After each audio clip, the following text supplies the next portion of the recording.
So we're doing Tehillim. This is Perek Hey. So this is the 5th chapter of Tehillim. So we're going to start by looking at the first word, which is Lam Natseach. There's 10 types of song that David HaMelech speaks about. 10 different expressions of his inner experience to Hashem, of his yearning to Hashem. They're called songs. And interestingly, just to point out, I'll just tell you,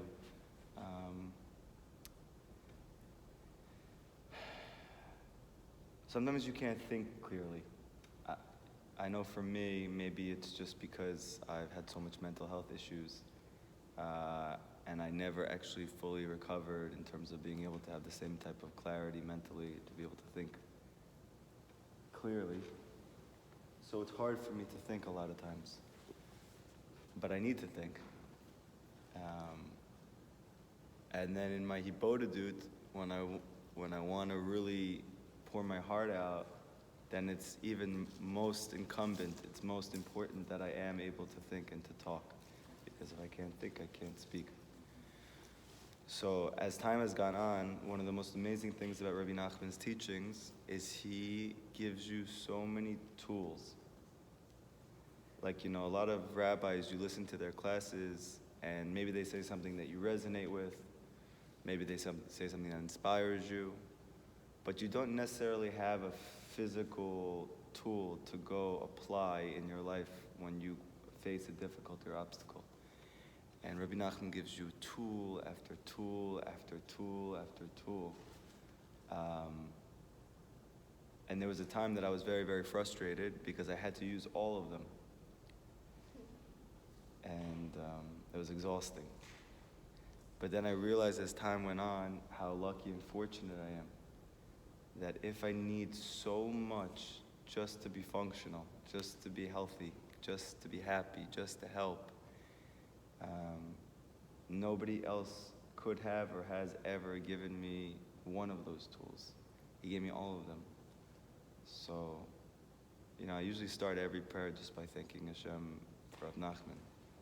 He literally saved my life. He saves my life every single day. Literally. And so therefore, one of the things that he saves my life with is song.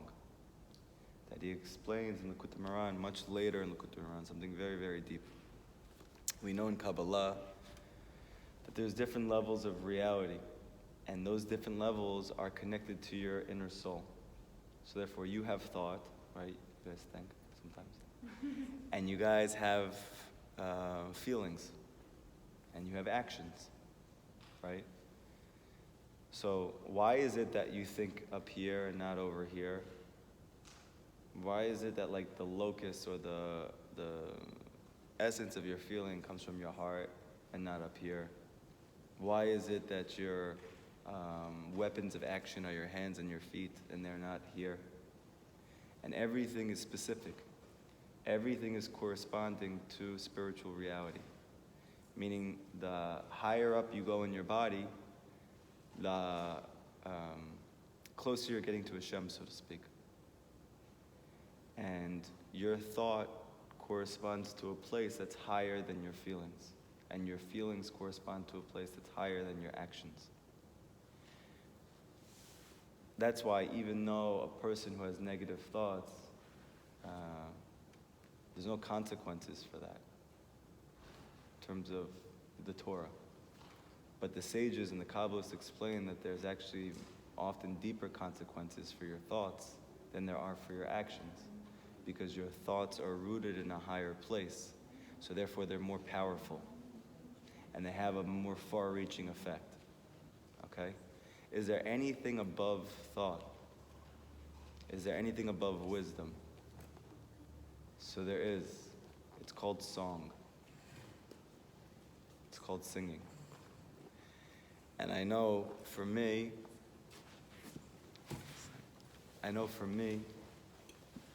that when I have trouble thinking, let's say it was years ago and I was just having a rough emotional time. Baruch Hashem has helped me a lot with a lot of that, and it's a lot less of that now. And it's more just of crazy stuff that Hashem has me deal with internally, but thank God, I'm happy. But there was many, many years, the most of my life, that I was not. So how do you break through that and talk to Hashem? Sometimes you can't even speak. Sometimes you don't even want to talk. You don't have words, or you don't even know how to place your words. So Rabbi Nachman says, sing. And you don't even have to sing a song with words. You could just sing a tune. And people think, and they try it, and they go, oh wow, you start to feel more open. You start to feel like you can talk more, and you think maybe it's just he saw, maybe he was singing and he felt happier, and now you can talk more. It's so much deeper than that. Because Rabbi Nachman says that in the highest of spiritual universes, Hashem created everything b'chokhmah. There's a pasuk that says you created everything b'chokhmah, with wisdom. Chokhmah is one of the highest of the Kabbalistic sefirot, meaning the tools or the energies or the forces which Hashem uses to continue to create and recreate reality. But there's something that's higher than Chokhmah that we know very little about, because it's so high, it's literally right next to Hashem, to the extent that we don't know the difference between that highest sphere and Hashem. That's called Keter. And from Keter comes song. So song is even above wisdom. So therefore, even if your mind is clouded, and even if your emotions are heavy, and even if your actions, your body is low, still you can sing now. And by singing, you can actually repair all of it. You can rectify all of it. Why? Because the whole concept of tikkun, of repair, means bringing things back to their source. So the source of your actions is your feelings. So if you fix your feelings, you'll fix your actions. The source of your feelings is your thoughts. So if you fix your thoughts, you'll fix your feelings. But what if you have issues with your thoughts? What can you do to fix your thoughts? There's nothing above thoughts, seemingly, there in my brain. And the answer is you have a level of your soul that's above your mind. It's called song.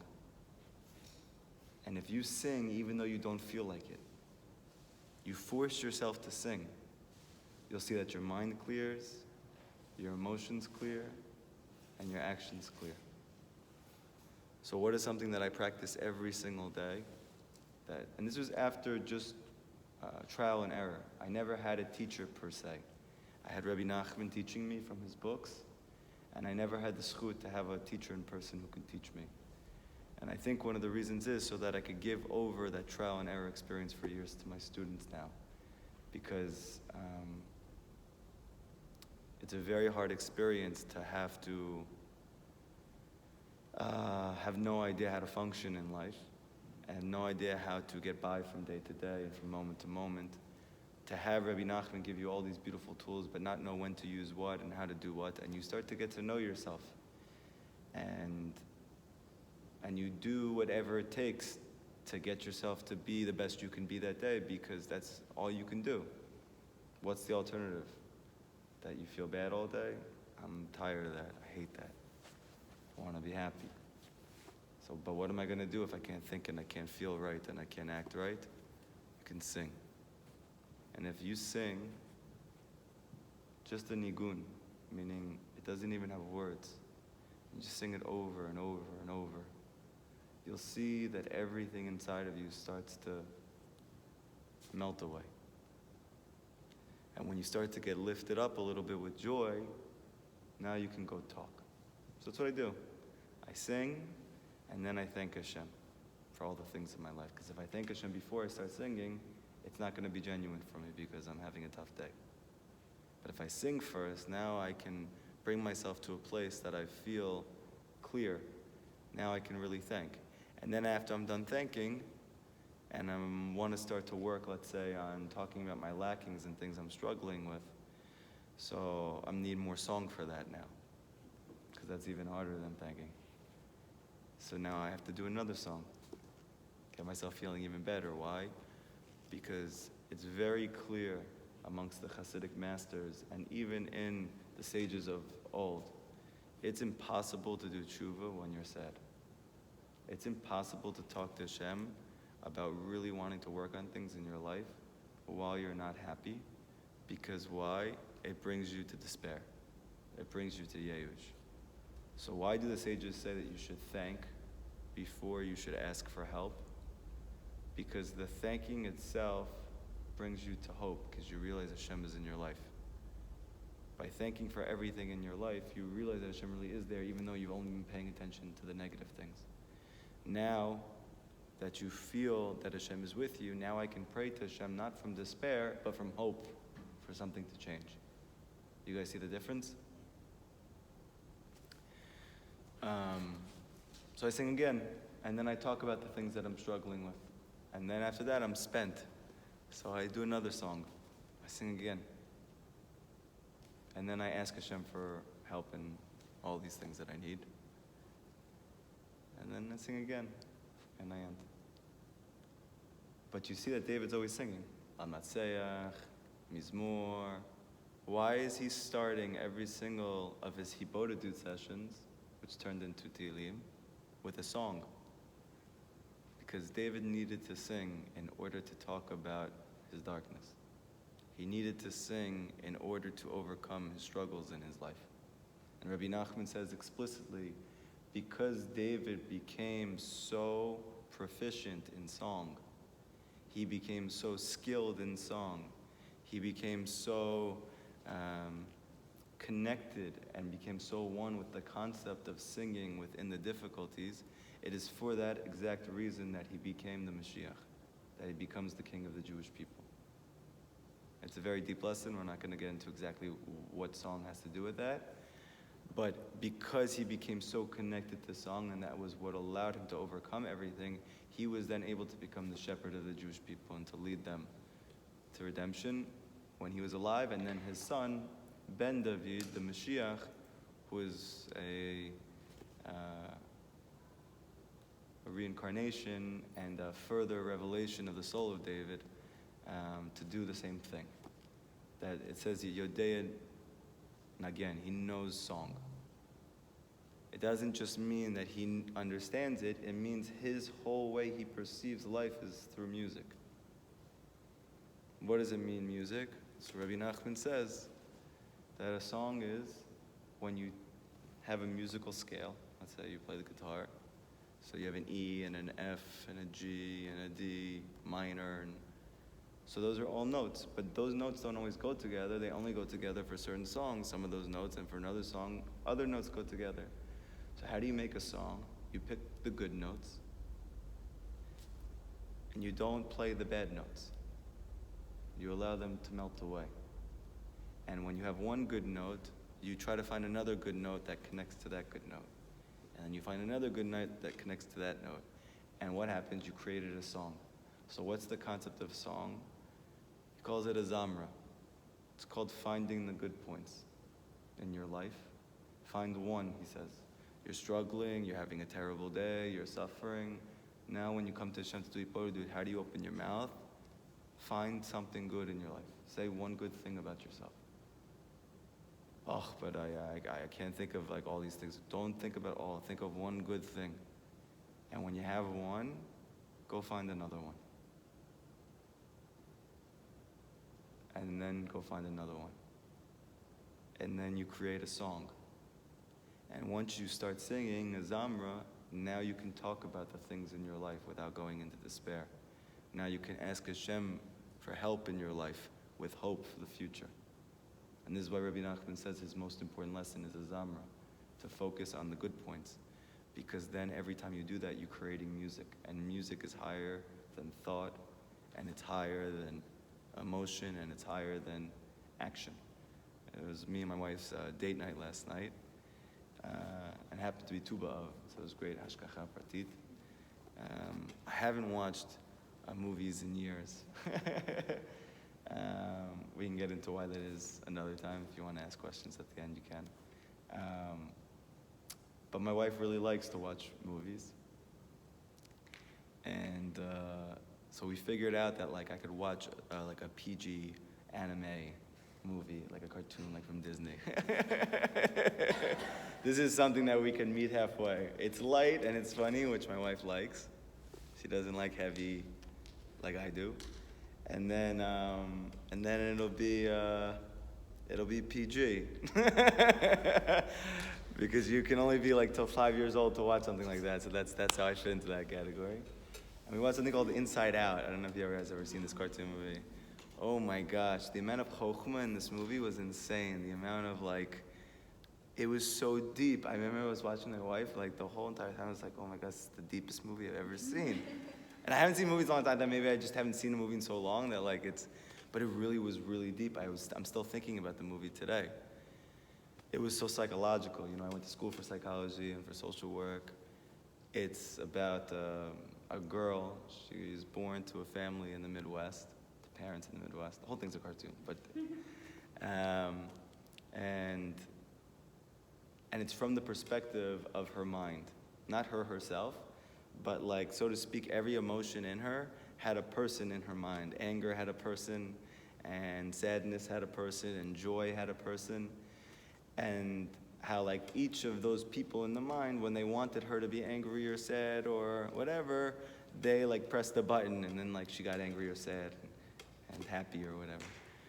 And when she was a child, it was going well. This whole system was working out fine. But then they moved to San Francisco, and it was a very difficult transition. And the dad ended up working a lot and didn't have time to be home. The mother was now struggling with her adolescent turning into a teenager, and then her losing all her friends. And then all of a sudden, some of her emotions, they got lost from the control center. And they went into the recesses of the mind where they were not supposed to be. But then through their falling there, they actually rectified the entire... It was so deep, oh my gosh. Is your wife's favorite movie? Are you serious? It was so spiritual. It's I don't know if you guys know, there's a concept called the Arizon. He's the greatest Jewish mystic who ever lived, and Rabbi Nachman derived a lot of his teachings from the Arizal, but he made them simple and practical, because the Arizal is very difficult. There's a concept of fallen sparks of godliness, that when Hashem created the world, He created it with pure godliness, but the vessels with which He gave that godliness over to were not able to hold and contain that light. It was too intense.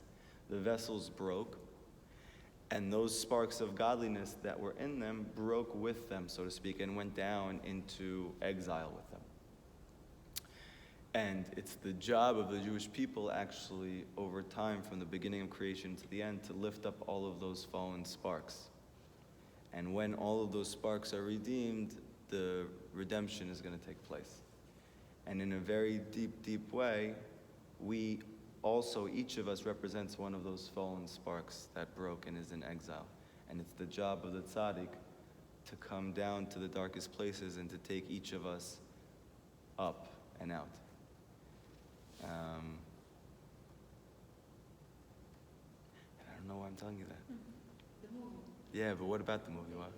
Date night, yeah, date night. Tuba of. They went to the night where they weren't supposed to go to the... Yeah. It all kind of made sense. Okay. I was going for something with that.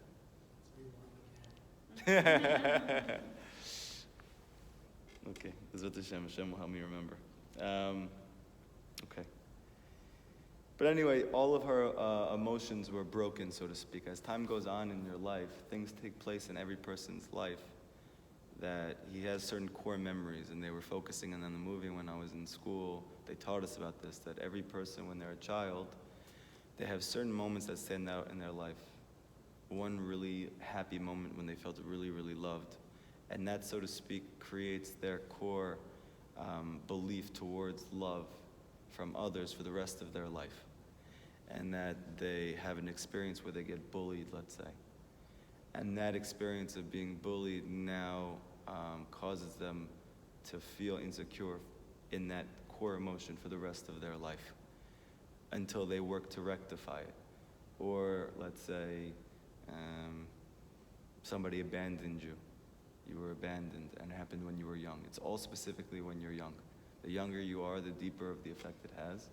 and it becomes a core memory. And now that you have been, so to speak, left, now for the rest of your life, you see the world through that experience of being left. And everything, so to speak, is distorted by those core emotions or thoughts that were created in those moments of you trying to integrate reality into your life. But in the end, what fixes those things? So Rabbi Nachman says it's song that fixes all of it. It's the concept of song. And this is why in Chassidut, all the Hasidic masters and all of their followers and anybody who is involved in Chassidut, whether you're Chabad or you're Breslov, Bobov or Satmar, or there's over like 100 Hasidic sects, but every single one of them is busy singing all of the time. They're all singing. Why are they constantly singing? Even when they learn Torah together, they sing and then they learn. They sing and they pray. They're always singing. Why? Because singing has a very deep effect on the Jewish soul, and it lifts it up and above all darkness. And even just in your practical experience, I'm sure you know that when you're alone and you sing, you feel happy. No matter what's going on, you sing a good song, your favorite song that you like, and all of a sudden, even if you have a really hard day, a really terrible day, you just all of a sudden start to feel uplifted. And you think it's just because I like music, I connect. It's much deeper than that. To the extent that Rabbi Nachman says, it's very good advice for every single Jewish person to constantly have a song playing for themselves. Doesn't mean on a record, because he didn't have that, meaning you're always singing a song to yourself. When you're washing the dishes, you're singing a song. When you're playing with your kids and they're taking a break and they're doing something else, sing a song to yourself. It doesn't have to be loud at everyone, but that you should get in the habit of always singing. Okay? Lamatzeach an hanchilot mizmor David. So he starts with a song. And what's the song, Lamatzeach? This song comes from the root word natseach. What does natseach mean? It means to be victorious. It means to overpower. It means to conquer, to overcome. Now it's a very interesting thing because David starts a lot of his songs like this, Lam Natseach. What does that have to do with song? So this is something that Rabbi Nachman teaches a lot, that he talks how important this is. And this is something that's clearly not emphasized by anyone else, and in fact, it's frowned upon in many places. And anyone who hears these teachings for the first time, if they grew up, let's say, traditional or religious, it's very hard for them to understand how this could be. But Rabbi Nachman constantly stresses that when you pray to Hashem, it should be in a way of l'matzeach, that you are arguing and fighting and advocating with Hashem. And what does that look like? Imagine when you were a child, or let's say you still are like this with your parents, that your parents don't give you what you want, but you really want it. So what do? Do you sit down and you quietly, do you listen with reason and come back with the greatest amount of tranquil understanding and response? Or do you kind of revert back to like a 5-year-old and just pester and pester until you get what you want? The answer is the last one. Because this is the relationship of a child with their parent, no matter how old they get. So now, why does Rabbi Nachman say that's the case? Because this is our relationship with Hashem. And if we want Hashem to help us, we need to treat it the same way you would treat your parents. A lot of people, when they come to speak to Hashem, they talk to Him in a very formal, very emotionless, very stiff way, frozen. But Rabbi Nachman says the key to overcoming everything in your life is to be limnatseach, to advocate for yourself to Hashem, to complain to Hashem, to pester Hashem, to keep pestering Him until He gives you what you want. Yes? Is it a bad thing to that's what you usually learn, that it is a bad thing. Because I just remember reading in the Torah the Jewish people was complaining. That's a different type of complaining than he's speaking about. The complaining that he's speaking about is coming from a place of gratitude. The complaining that the Torah is speaking about, that Hashem is really not fond of, is when a person is not recognizing any of the good in his life, and then is asking as if Hashem never did anything for him. But if a person is coming from a place of recognition of all the good, but still wanting a tremendous change in their life, so Hashem loves that type of pestering. So first thing, Yeah. Yeah. So it's not complaining. So they're not thinking complaining. Like, oh, why is this happening? Why are you doing this? No, it's a pestering. You're annoying him. You continue to annoy him until he helps you. Not because you think that he's not there for you, not because you think that he's not helping you, but because you really think this thing is important, you really think this thing is good. He hasn't given it to you yet. So does any parent not want their kid to be happy? No, every parent wants their kid to be happy. So you're talking about persistence. Yes, persistence, but specifically pestering. I mean it literally. That you come with every single argument that you can. Rabbi Nachman says in many, many different places, when you come to Hashem to ask for things, don't be so tight. is it because you believe he's going to give it to you? But when they were complaining, they believed that he was not. Exactly. He forgot. Yes, exactly. Yes. Your pestering shows that you do believe in Hashem, right? Their pestering was because they didn't believe in Hashem. They were pestering Moshe because they were talking about how good their life was when they were slaves. I remember a specific one when that happened to me. I remember taking something upon myself, and then I went and tried something I needed to do, but I couldn't find the parking and it was in the city, and I'm like, Hashem. I was like driving, I'm like, what's going on? I had my baby with me, nobody's baby there. I'm like, I'm gonna still do it. And I'm like, Hashem, what happened? There's no parking. And as soon as I said that, the car just ran over and came out like so fast. I'm like, oh, okay, thank you. That's a great example. And you know what happens after that? A person feels guilty. Maybe I shouldn't have talked like that. That's a big mistake. Hashem loves that. Hashem loves when you speak to him like that. So this is in terms of requesting everything? Yeah. Materialistic things, Everything. not specifically just No, Rabbi Nachman, this is also something he emphasized. Don't just pray for spiritual things. Pray for everything. You want a car? Pray for a car. You want a house? Pray for a house. You want to get a nice meal tonight with your husband, and he hasn't taken you out to dinner in a few years? Pester Hashem. No, I'm just saying it. He likes that. He loves it. He really, really loves that. And you're going to see he's going to answer.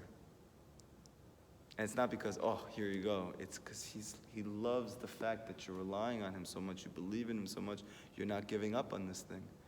You should have seen the way that Rabbi Nachman used to pray to Hashem. Oh my gosh. Is this the extent of the effort? Just that? Or do you have to do something else? If you pester enough and you believe enough, it could be the extent of the effort.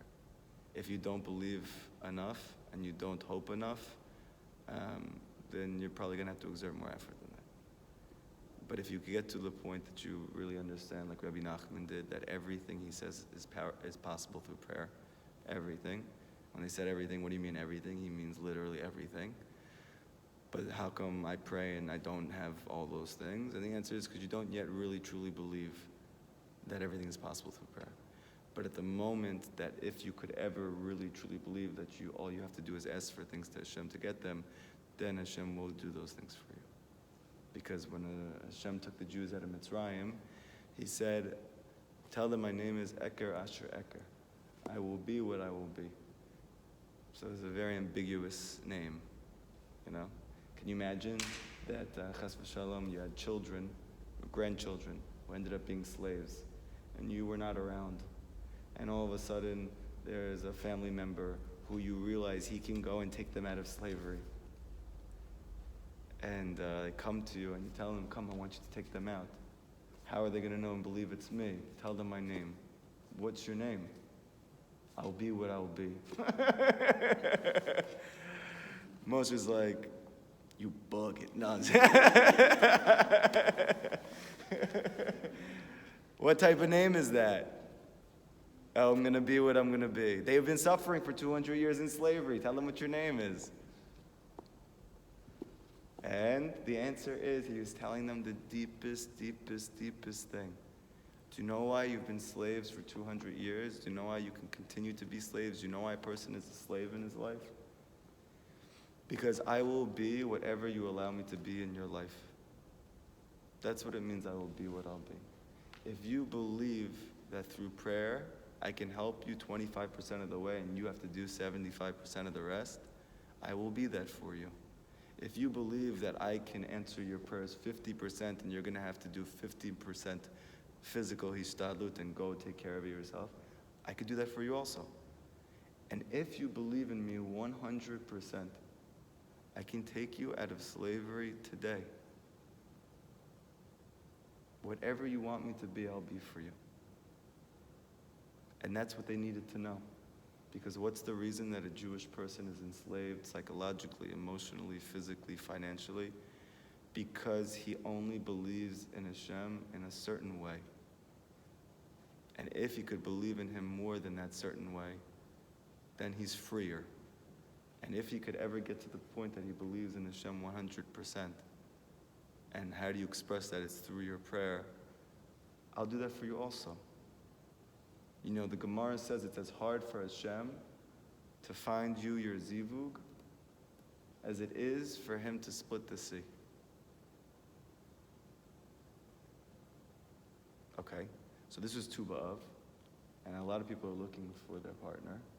And this is a special day that we just had today to get your prayers answered, so to speak, even though every day is really like that. But Tu B'Av has a special energy because this is the day that Jewish men and Jewish women thousands of years ago used to meet and get married.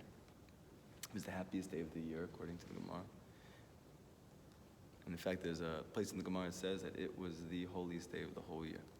Tu B'Av, over Yom Kippur, over Rosh Hashanah, over everything. This day. So, yeah, today's a special day, Tu B'Av. Yeah.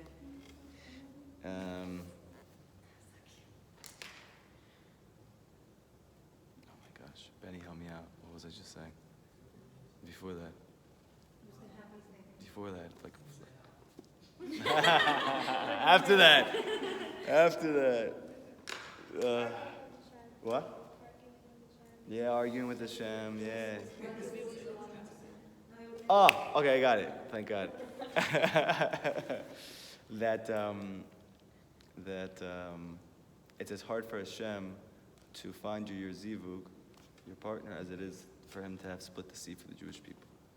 So the way that that's normally read is that it's very hard for Hashem to do it, and therefore when Hashem does it, it's like a miracle, that he did it just like it was a miracle, and that's true. But I have a chidush on this. And that is, it doesn't say how hard it is for him to split the sea. It just says it's hard for him to get your zivug as it is for him to split the sea. And how hard is that? Not hard at all.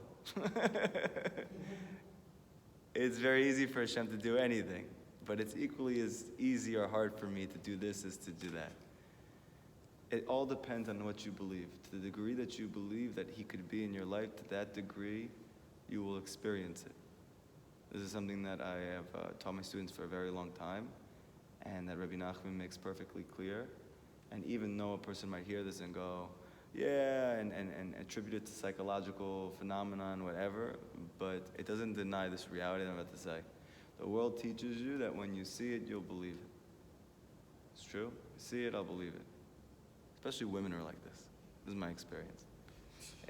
Maybe I'm wrong, maybe I'm sexist. I don't think so. But that women really need to see the proof for them to believe the proof. And there's a reason for that, spiritually. But the real truth is that the way to see things is to believe first. Because it's not seeing that causes you to believe. It's actually belief that causes you to see. Because emunah is higher than sight. Like we just said, that chokhmah, that's connected sight. Wisdom, the mind, godliness is connected the eyes. That's the reason why Kabbalistically, in a very deep way, what your eyes look like, the color and all of that is very connected to your ability to understand things, your wisdom. You'll also probably notice that people who look exactly alike between like parents and kids, they have similar capacity for intelligence. It has a lot to do with the eyes.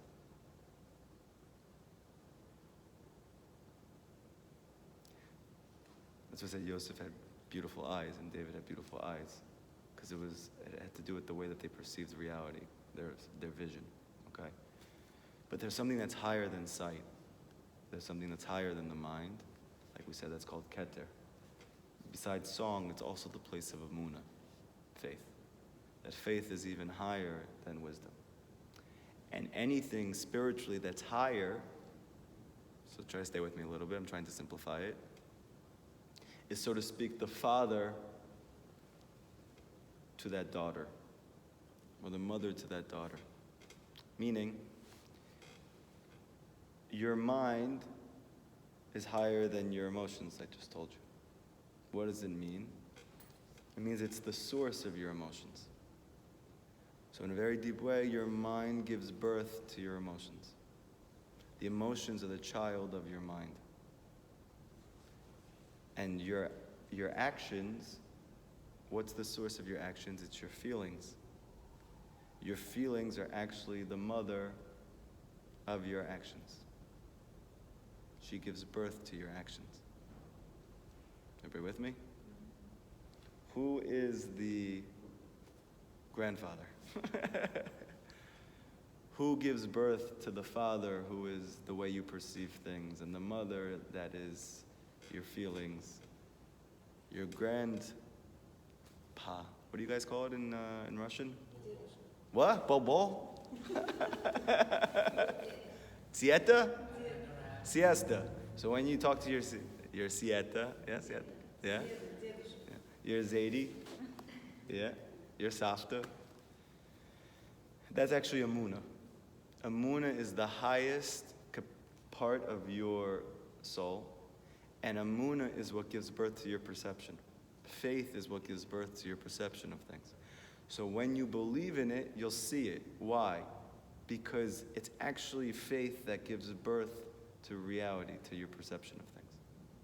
So the more you believe in Hashem and how you believe in Hashem, that's how you experience Hashem. Not for psychological reasons, for spiritual reasons. Because it is a person's faith that is the highest part of their soul, and their faith is what gives birth to all of their reality. So for someone like me, for instance, that I was an atheist my whole life, what did that give birth to? Thoughts that were very dark, because I didn't have faith in the world, I didn't have faith in God, I didn't have faith in myself, I didn't have any faith in anything. So what does that give birth to? Very, very dark thoughts. And what do very dark thoughts give birth to? Very, very disturbed emotions. And what do very disturbed emotions give birth to? Very, very destructive actions. So it all starts with what you believe in. But now let's say you believe in something good. Now your thoughts are going to be good, and then your feelings are going to be good, and your actions are going to be good. So everything starts with your belief. And it's a spiral. If you believe that Hashem really loves you, that He really cares about you, that everything He does is for your best, you're going to see that. And when you see that, you're going to feel that. And when you feel that, you're going to act like that. But if you don't believe that, you won't see that, you won't feel that, you won't act like that. So it is faith that gives birth to reality. This is the reason why in the morning we said, Modeh ani lefanecha, melech chai v'kayam, Shechazarta li nishmati bechemla rabba amunatecha. Thank you for waking me up, that you gave me life today. Great is your emunah. So what does Rabbi Nachman teaches? The way that we usually learn that is, I'm alive today, that means you believe in me. Rabbi Nachman teaches that it's emunah itself. Great is your emunah, meaning emunah is what gave birth to life. You woke up today because of emunah, meaning what gives birth to life? It's faith. And where do we see this clearly? When a woman gives birth to a child. Because in Kabbalah, the womb is called faith, emunah. And it gives birth to human life, to actual life.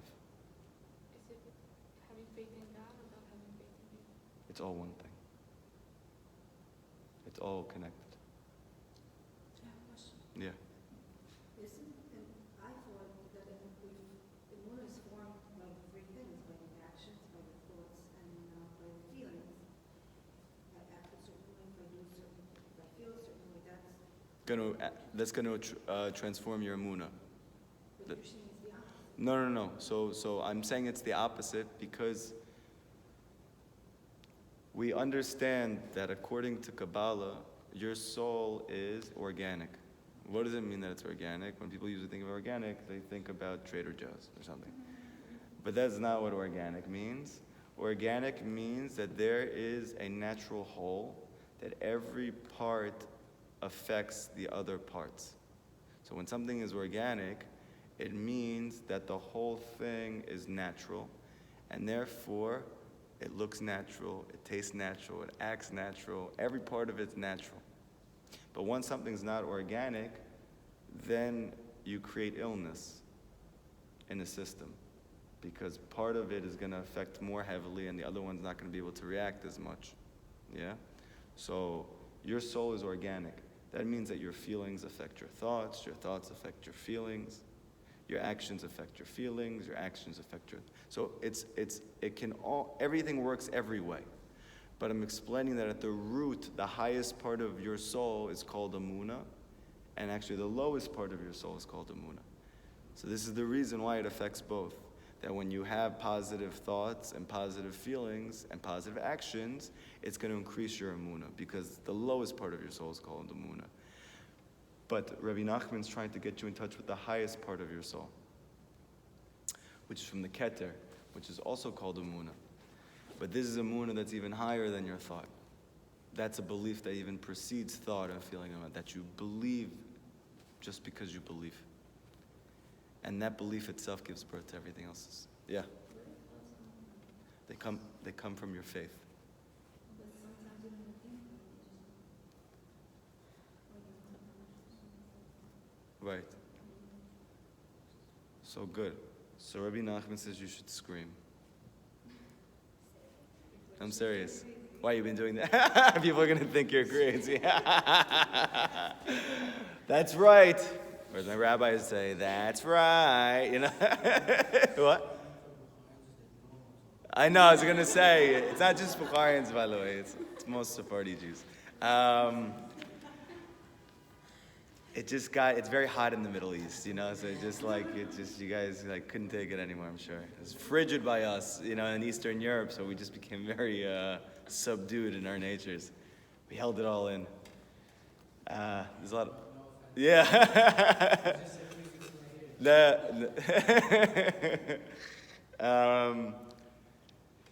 So what do you do when you have negative thoughts? So I gave you one piece of practical advice. Obviously, you can't do that all the time.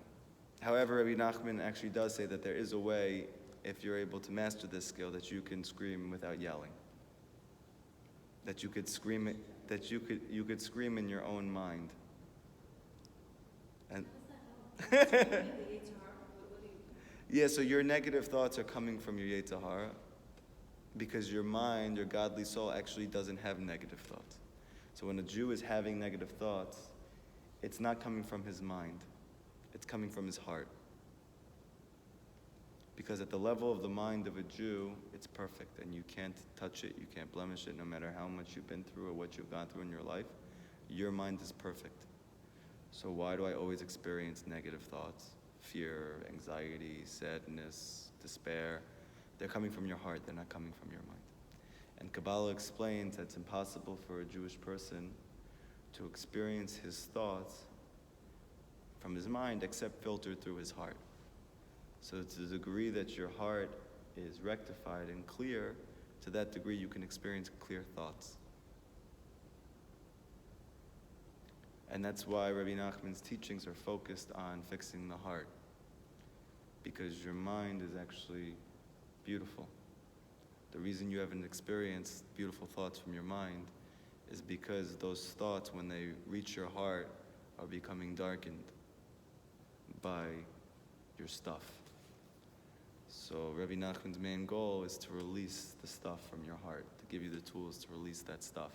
And then once your heart becomes clear, your thoughts automatically, you'll see, are beautiful, because they've always been. It's just coming through a darker lens. So where is that coming from? So Rabbi Nachman says the biggest reason is called secular wisdom. Where are negative thoughts coming from? They're coming from information that you are hearing or learning from the secular world.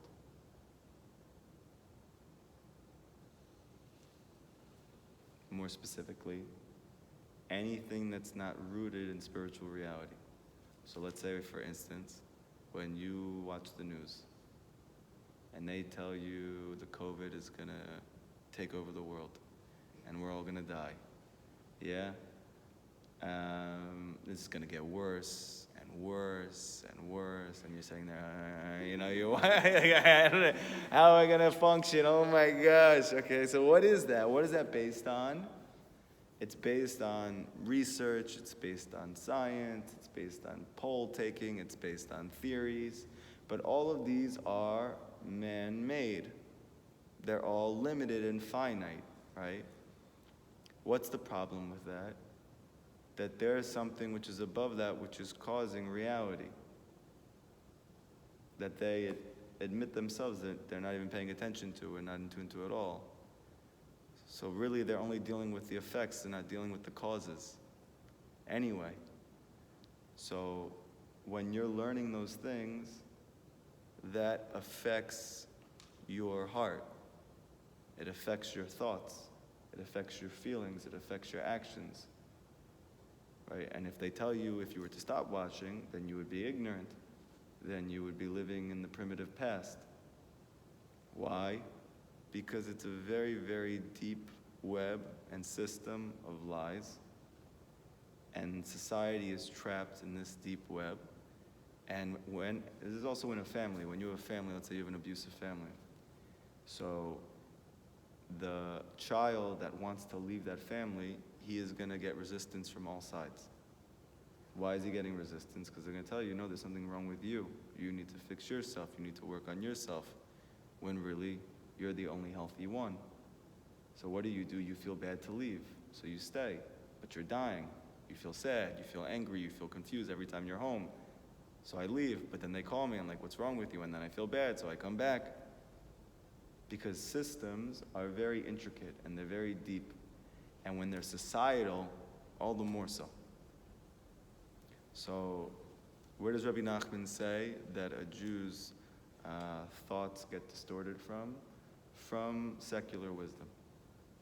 So the more you're able to extricate yourself from secular wisdom, the clearer and happier your thoughts are going to be. That's one thing. Another just practical piece of advice that Rabbi Nachman gives is that a human being can't think two thoughts at one time. So therefore, many people will tell you, just stop thinking about it. So Nachman you know this anyway, but he says it's not possible. You can't just stop thinking about something. So what can you do? You can either, what I told you before, you can scream. You can sing. You could scream. Or you can simply think another thought and force yourself to think another thought. Rabbi Nachman says that when you think another thought, you can't be thinking about the disturbing thought because you can't think about two things at one time.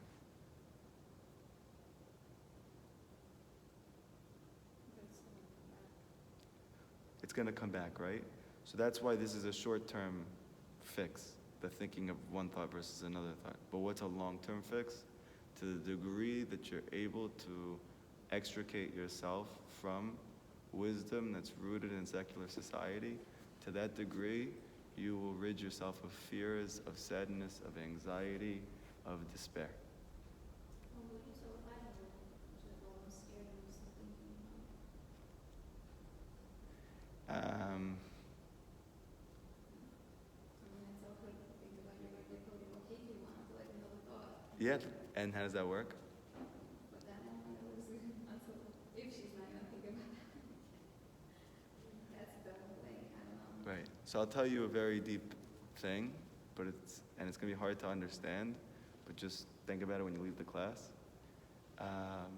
And by the way, I heard from some certain people in the class that like sometimes we go over 10 and you guys don't feel comfortable leaving at that time and you're waiting for me to finish.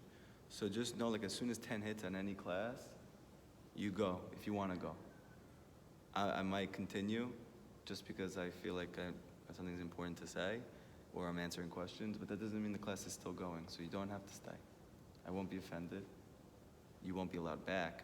I will put you in chayrim, but I won't be offended. So when you are able to, that you yourself are able to transform your negative thinking, and you yourself are able to overcome it, your kids will reflect that. Your children, why does Hashem give a person children? One of the reasons is because they mirror you. And people think that just means, okay, they're going to be like their parents, and it's much deeper than that. It's very hard for a person to be aware of his own strengths and lackings because it's hard for a person to see themselves truly. However, your children become the full expression of everything that's going on inside of you. And why does Hashem do that? So Rabbi Nachman teaches, and his students teach, it's in order for you to know what you need to work on. Okay, that's great, but my kids still have a problem. I don't want to see my kids struggling. And the answer is that when you fix it yourself, they fix as well. So the fixing comes from us, as opposed to them. They don't have anything to fix. They're children. Do we help them fix it? Do we not? Right, but eventually. Yeah, that you help them fix it by learning how to fix it. So in the short term, distract them. But while you're doing that, work on yourself. Long term. No, that's the long-term piece of advice I'm giving you right now, which takes a lot of time and a lot of effort, and you're going to have tremendous resistance, and that is to extricate yourself from secular wisdom. This is something that even the majority of the traditional Jewish world is not a big fan of, and one of the reasons is because they want to put the whole thing together so that a person has the ability to kind of live in every world that they want to. But Rabbi Nachman told all of his students that there's nothing more damaging for a Jewish soul than to experience secular wisdom. And it's a sore for you to look at it. Why? Because in Kabbalah they explain that your mind, because it's the highest part of yourself, has the furthest reaching effects in your body, in your heart, and everything. So whatever enters your mind manifests in every part of your reality. What's entering into your mind? Content, media, information. Now we think that because everybody's watching it, it's normal. But if you were able to, let's say, not watch TV for a week, you would see that it's not normal. That what they're showing you is not normal. It's not healthy. It's disturbing. And if you have any empathy for yourself, you'll try as hard as you possibly can to try as time goes on to move away from it, because it could be the cause of all of your suffering. And I'm not saying this because I'm not, what's the word? Yeah, I'm not I'm also not dogma, you know, like I don't have a, yeah, I don't have an agenda. I'm not like, I didn't grow up religious. I watched TV my whole life. I watched, you know, all I did was watch TV and read books and literally acquire every piece of information that I could. And I became severely depressed as a result. What if, Yeah. what if you have teenage kids who, at this point, feel like the only way that you want to have quality time Is by watching things with them. appropriate, let's say, Yeah. Arabic kosher. Yeah. Once in 2 weeks, yeah, they already watched. And whatever, you know, I try to compromise with them. I say, okay, one time we're going to do something spiritual, another time we're going to do shtuyot, then something academic, you know. Yeah. But I don't want to be there. I'd rather listen to your lectures. Seriously. And I have to. Right. And I'm eating myself while I'm watching, so I'm wasting your time. Right. Things like this take patience. So you have to think long and realize that over time, as you grow, your children are going to grow. And while your children are still children in your house, they have not yet been confronted by real life yet. And what's going to happen is they're going to come to the same conclusion as you when you left your home, or you're trying to leave your home, which is that there are certain things in my life that I'm not able to deal with. If you figure out by that point how to deal with those things, they're going to be looking for answers from you. And when you have answers for them, they're going to be able, now that they're adults, to make decisions that allow them to do the same. But if you're only starting this, let's say at 15 years old, it's going to be very hard for you at this point to put down the, you know, I don't want you watching TV anymore, because they've been doing it for 15 years and that's where they get their joy from. So do the best that you can and pray to Hashem that you should be able to know yourself how to deal with life, and then eventually they're going to come to you, because the truth is that every child wants to be like their parents, even though that their parents might be completely disturbed. And even though their parents may be really struggling and therefore they don't want to be like their parents, but the truth is they really would love to be like their parents if their parents were healthy. Everybody wants their parents to be normal and healthy and capable, and that they could be like that. This is the normative way that a person is.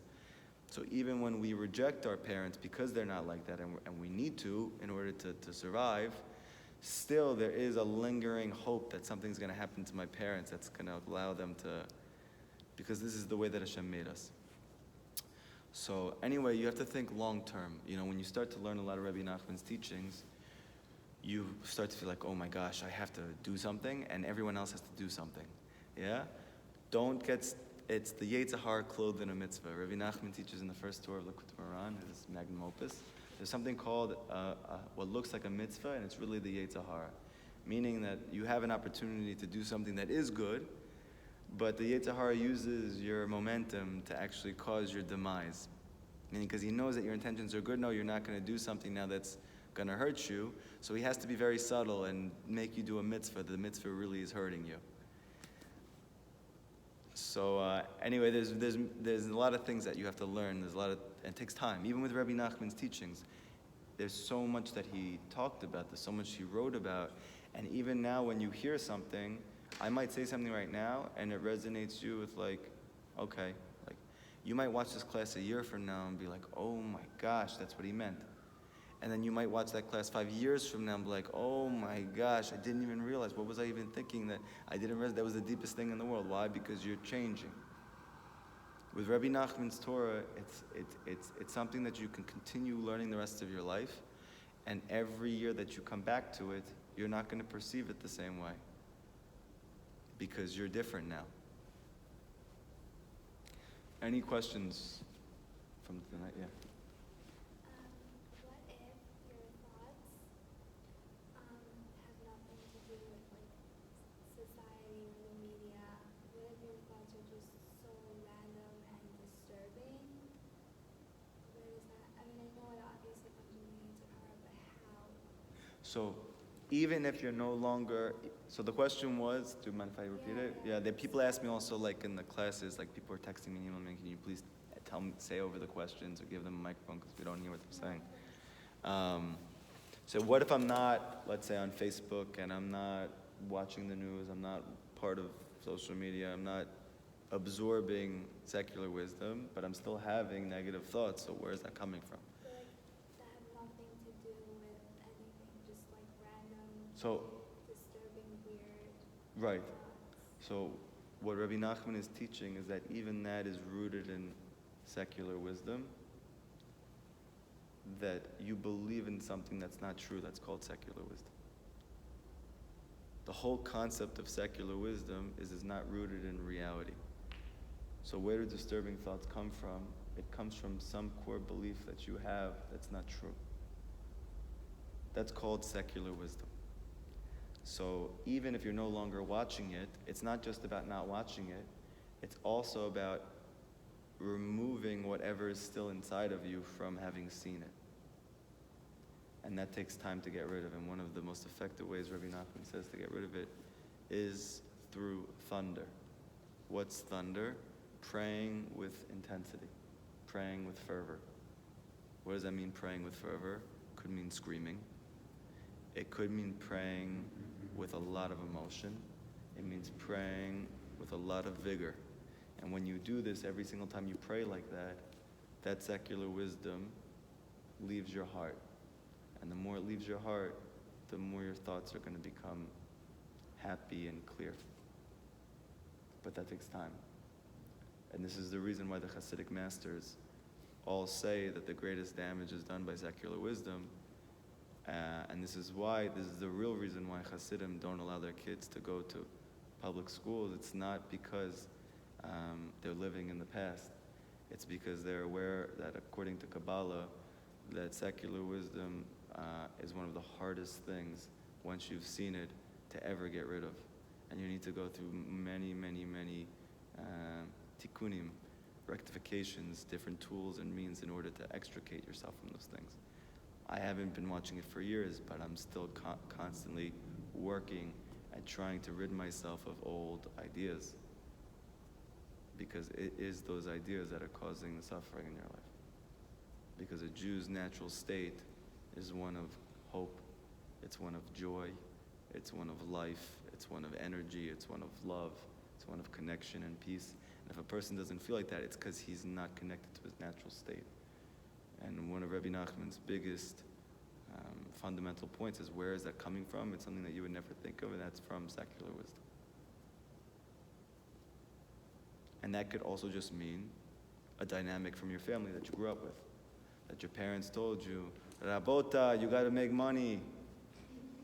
Rabota, you got to be a doctor. You have to be a dentist. You have to be a this. I came from Bukhara so that you can have a good life.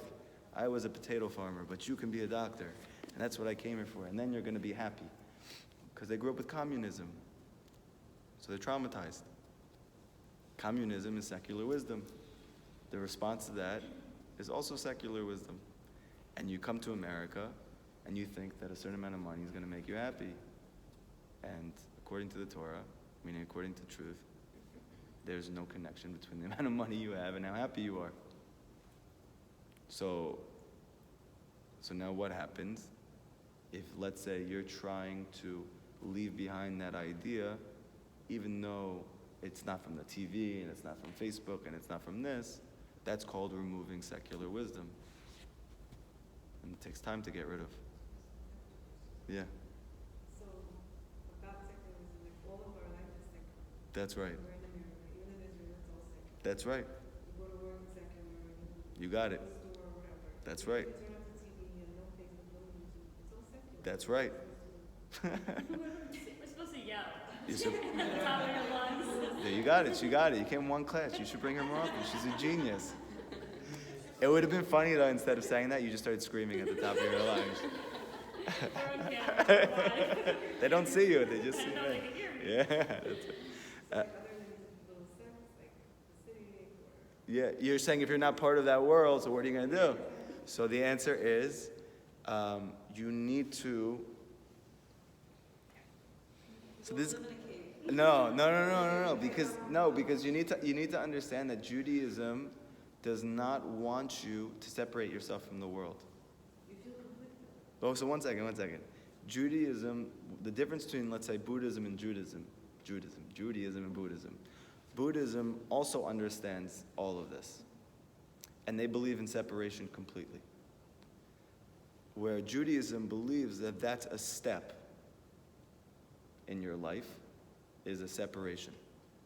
But that's only so that you can come back into the world and integrate it.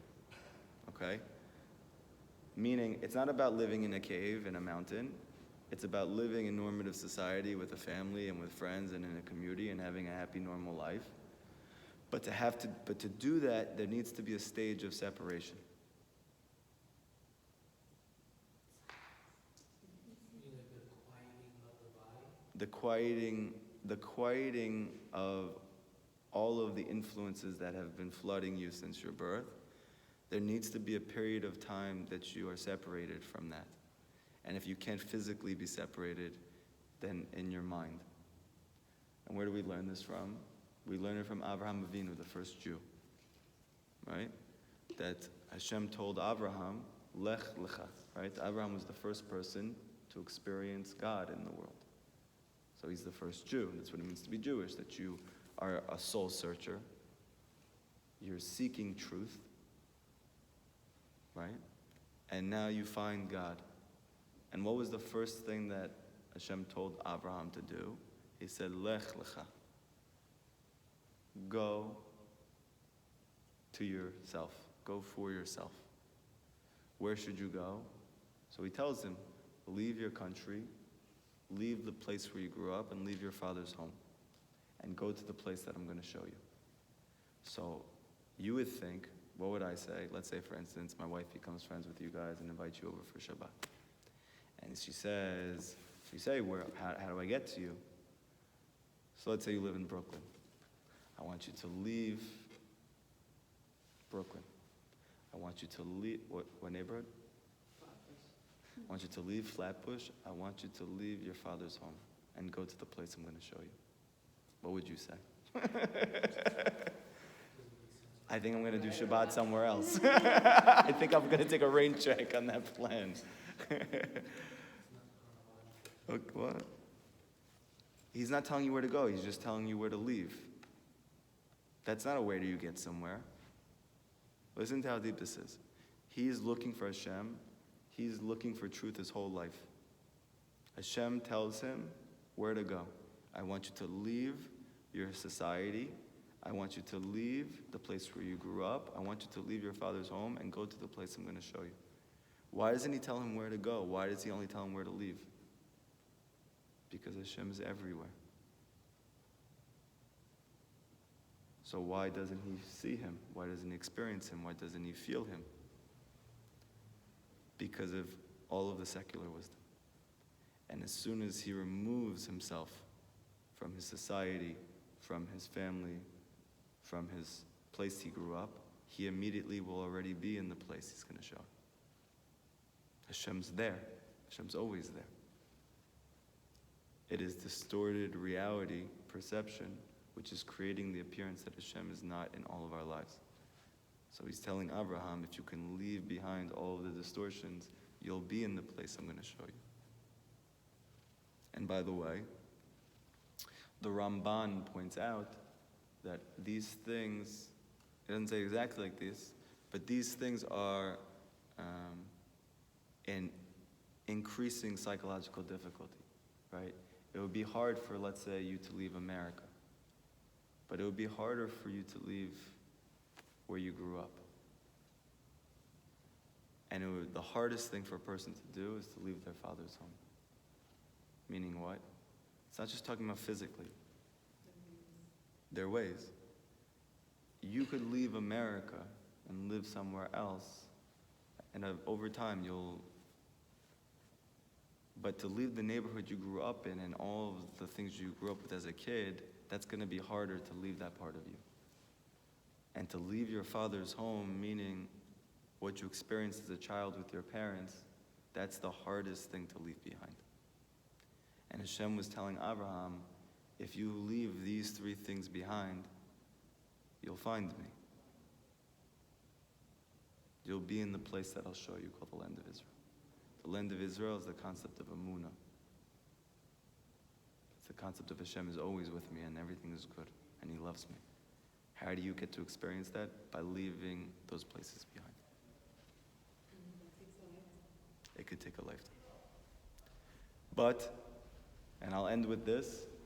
Does anybody else have a question? I'll say a last thing. Yeah. Can you define like using mind or heart? Yeah. It's not just words. Okay. So they're related to deep Kabbalistic principles. I'm going to try to simplify it, I guess. Your mind is the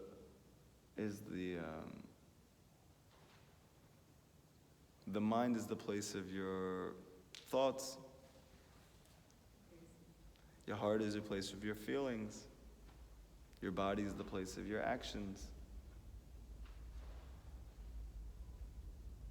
So just psychologically speaking, they have already proven this. And this is why, let's say, cognitive behavioral therapy is so effective for people who are struggling, is because the whole concept is to change a person's thoughts to be more positive. And then as a result, they find that their behaviors become more positive and their emotions become more positive. So all they're busy with doing is getting you to focus on what are your natural thoughts, the response that you have to events in your life. You're going to find if you're in therapy that your thoughts are distorted, and that's why you're in emotional pain. And when they help you see that your thoughts are distorted, they're going to help you figure out more real thoughts. And when you work to bring those real thoughts into your mind, then you're going to have more positive emotions and better actions. But it's actually rooted in something which is very, very spiritual. And there's also a level of the soul. Yes, that whole process physically is actually a reflection of your soul. And the same process takes place in your soul. You have a concept of thoughts of your soul. You have a concept of emotions of the soul. It's a very deep thing. We're going to have more time. We're going to need more time together to talk about it. So last thing I'm going to say. When a person starts to learn Rabbi Nachman's teachings, they often have this, what's it called? Being stuck between a rock and a hard place. On the one hand, you've rarely heard Torah like this in your life from rabbis. And there's something exciting about it. There's something that's real and authentic about it. There's something that's deeply insightful about it. There's something that's very hopeful about it. Does everybody agree with me or no? No? Not really? You can say no, I don't mind. Yeah, no, you didn't hear, but I'm just saying, anyone else? Why? Did you say it makes you like happy? Yeah, why does it make you? Yeah, it makes you happy, it makes you hopeful in a different way. Yeah. It makes you feel a certain type of way. Makes you like, is this real? Are you sure? Yeah, right. It's a different sense of understanding. Yes, it's a paradigm shift. Okay? It's a different understanding of every part of your life. Okay? So that part is very exciting and it's very hopeful. And that's good. And on the other hand, you realize that this is going to take a lot of work. Yeah. So people who come to these classes for the first time, their response is, but I'm going to have to work really hard if I want to change then. And so I want to teach you something that the Tanya says. This is the creator of Chabad. He was also a founder of a type of Hasidus, which became Chabad. His name is Rav Shneur Zalman of Liadi. He was a student of the main student of the Baal Shem Tov, the Maggid Mezrich. He was a genius by any standard.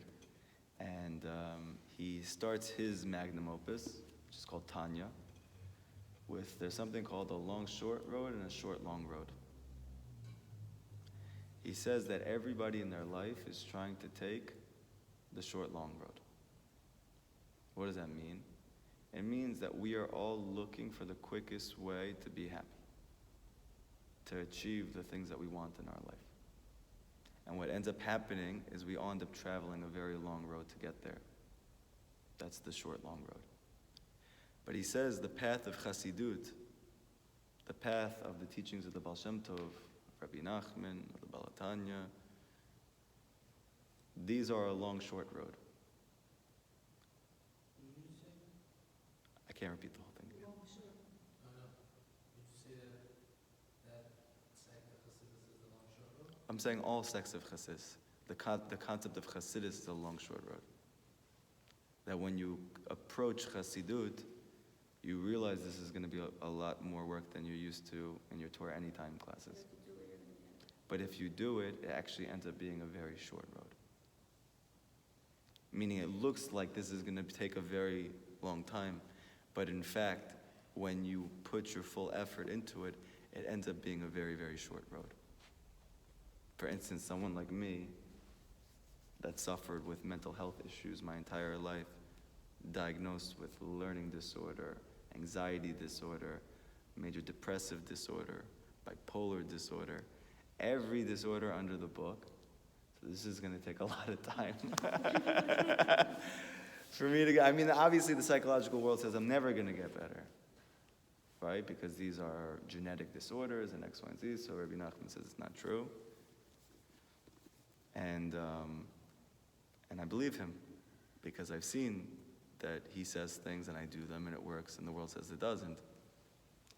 And I'm not depressed anymore. I'm the happiest person that I know. So they're wrong. So they're probably wrong about a lot of things.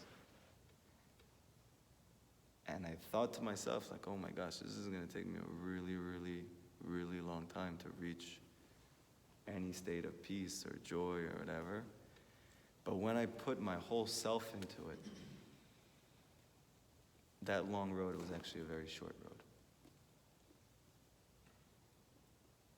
Okay? How long is that? It all depends on you. I'm a very passionate person. I'm like the type of person who does something all the way. When you're not connected to something good, that means substance abuse, that means, all types of things. But if you can use that for good, you can also very quickly do things in that way. So people who are not as, let's say, intense as I am naturally, maybe it'll take them longer. But everything depends on you, what Hashem wants for you, when your time is to blossom. There's like a lot of things that go into when exactly it is that you could reach this state that you're healing. But the main thing is your effort. And your effort doesn't necessarily mean physically, I'm doing something physically, that I'm pushing. It means that you're learning these teachings as much as you can and doing the best that you can in your life to bring them into your life. And the more that you are honest and genuine about that, the shorter that long road is. And one of the big things by Rabbi Nachman is that if you want to know Hashem, and if you want to know good in your life, and you want to know peace in your life, you want to know happiness in your life, you want to know connection in your life, there is one thing you have to leave behind, and if you don't leave this behind, you'll never experience any of those things. It's called being fake. It's called being pretentious. It's called acting a certain way. It's called being sophisticated. One of the things that you'll see amongst any students of Rabbi Nachman is there's a genuineness, there's an authenticness, there's a realness about them. What's the reason? Because Rabbi Nachman says the only way for a person to grow is to be real. And if you're not real, you're never going to grow. And the more real you are, the more you're going to grow. Because Hashem is real. And He's not fake. And He's not ingenuine. He's very simple.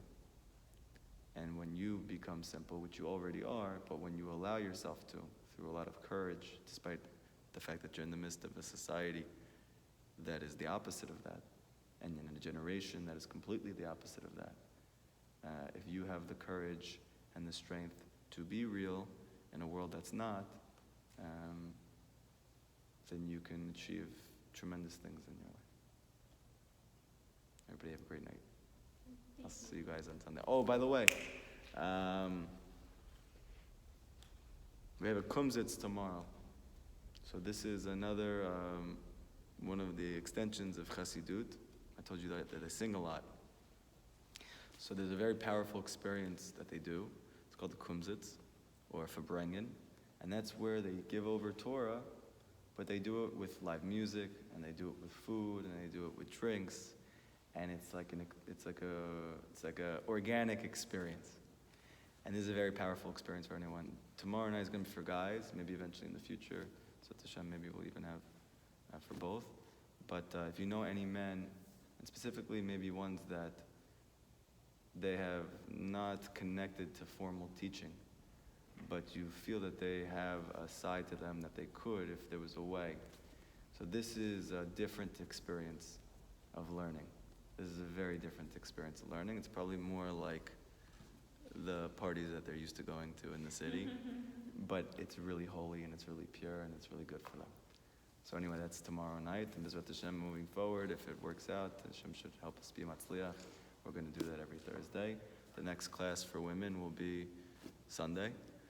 And last thing is that we really want the organization to continue to grow. We've had really an unfathomable amount of success in a very short amount of time.